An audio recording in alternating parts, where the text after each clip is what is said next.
Welcome back to One of My Podcasting. All right, OnlyFans. Once in a while I got to talk about these folks because of this year. They have been so much of a focus. Well, there's a lot of stories being talked about them as they're going to the end of the year. And a couple of places I'm going to go to about this. Gizmodo, The Hollywood Reporter, and Bloomberg are all talking about these guys. So real quickly, let's go to Gizmodo. They talk about the fact that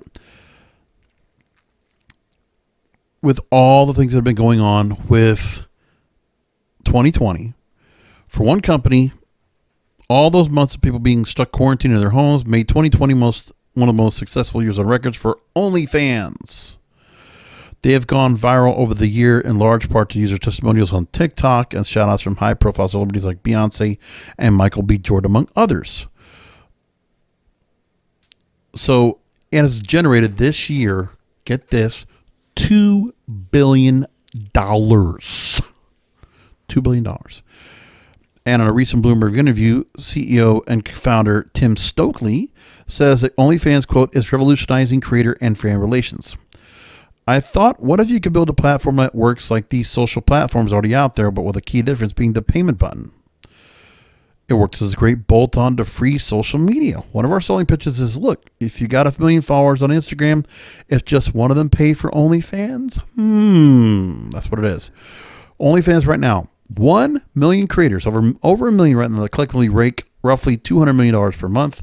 The user base of 85 million is growing by as much as 500,000 a day. That's crazy. Put those figures into perspective. In 2019, Patreon had 100,000 creators and surpassed $1 billion in payments after 6 years in business. That's a report from TechCrunch. Now, OnlyFans takes a 20% cut from what its creators earn, like an agent, 20%. The company stands to make more than $400 million in annual net sales this year. And again, back in March, they reported 3.7 million new signups in just a month, a 75% increase, 60,000 being new creators. And then another spike of 15% in May after Beyonce went into the Megan Thee Savage remix of Savage, in the Savage remix rather, and the song, she mentioned OnlyFans, and also the song got viral on TikTok, which will always be remembered for. So in the expansion this year, they saw a wider variety of creators coming to the platform. Musicians like Cardi B and Sway Lee. TikTok stars also got on. And also Michael B. Jordan of Creed and Black Panther fame has plans to make an account and leverage his recent win as People Magazine's Sexiest Man Alive. And it'll be to raise money for a new venture, a barber school. So right now, OnlyFans plans to set up offices in Asia and Latin America and work on a streaming service, OFTV, to host exclusive content from creators. That's going to be crazy. So $2 billion in sales is way higher than anything would have been guessed, but success says something about the human condition. No matter how much the world burns around them, people will always be thirsty. So another story, Bloomberg, again, $1 billion media giant hiding in plain sight. This is a story from Lucas Saul, who talked to Tim Stokely. And again, you just read so much what's going on here. That one of the things he might be doing soon is creating a site where fans could request videos and pornographers could satisfy their admirers' specific fetishes. Well, that's what the plan was he's trying to make here. So that's why he's gotten to this point. But again, now that the fact he doesn't have to worry about doing that, that's what he likes. So he did originally work in the adult end, making a site called Custom For You, where customers could order tailor-made videos. And that was back in 2014. He promoted the site during an appearance at the AVN Adult Entertainment Expo in Las Vegas. So there's a whole story about that. I'll put that in the description for you. Go and check it for yourself. One more story about OnlyFans and the celebrities and their side hustle. Because it's been the risque pandemic side hustle for Hollywood. When they haven't been able to go and do anything else. And this is another thing that's got to be said. Unlike those that went on to Instagram or TikTok, they're going to continue to keep themselves noticed. There are others that did the same thing here, that they said, okay, we're going to do OnlyFans to go ahead and put things together so that people can go ahead and get on OnlyFans to go and look at people's bodies. Just a natural kind of thing. So going on now, the porn industry has often been an early adopter of new entertainment platforms, and that was the first to do that. But now entertainers of all stripes are making money off this It's including Cardi B, Tyga, Austin Mahoney, Teen Wolf actor Tyler Posey, Real Housewives of New York City stars Dorinda Medley and Sonia Morgan, and there are others that are trying to put together. They forgot to mention Bella Thorne. How can you not forget Bella Thorne and what she did to the people by, promising something naked when she was just more in some other scantily clad clothing. Head of talent at OnlyFans agency Behave. Look at this. They have an agency right now, and they're going to help find talent. They're finding talent. This is where the talent's coming in Hollywood. Not from your crummy little audition or, casting couches that are old and rusty and crusty and not doing it anymore, to, remake some other Disney or Marvel movie or whatever there is out there that checks all the boxes of a person of color or is, homosexual or comes from a different background or country or has this certain kind of a social justice front.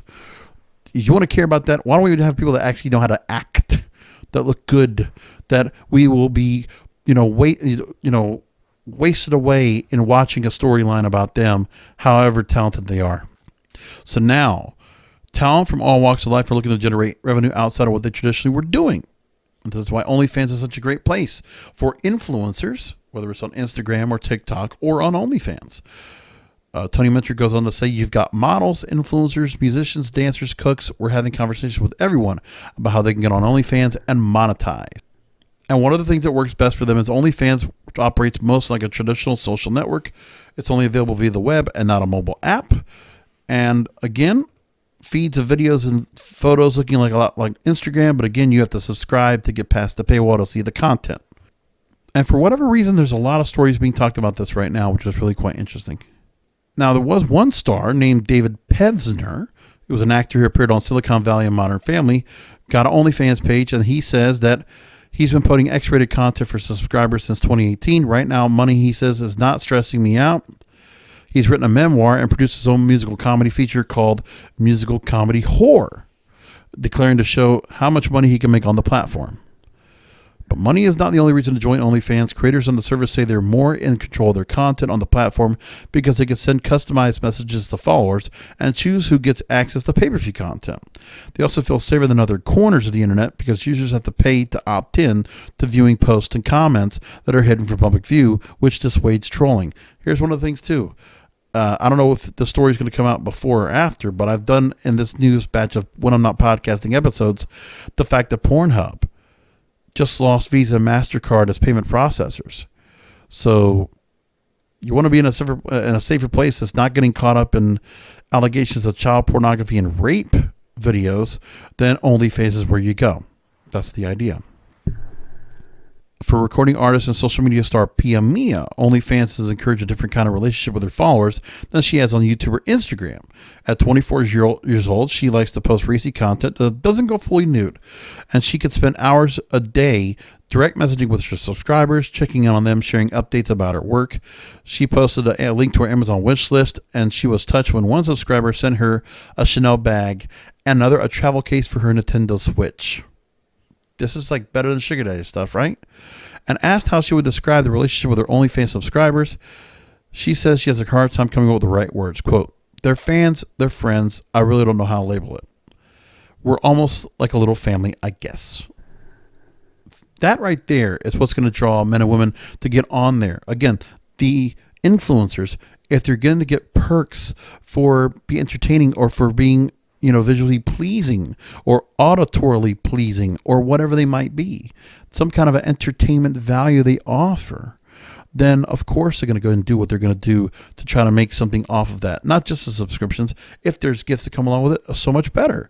It's like the things you would have a celebrity go through in Hollywood, where they would go to an award show, they would get gift bags, or they would get some free endorsed products they would go and put out there. Same idea. Influencer marketing on OnlyFans. It's a real deal. So keep an eye on that. We're going to leave it there. OnlyFans. We'll keep an eye on this story as we do more When I'm Not Podcasting episodes down the line. Until then, I'll talk to you next time.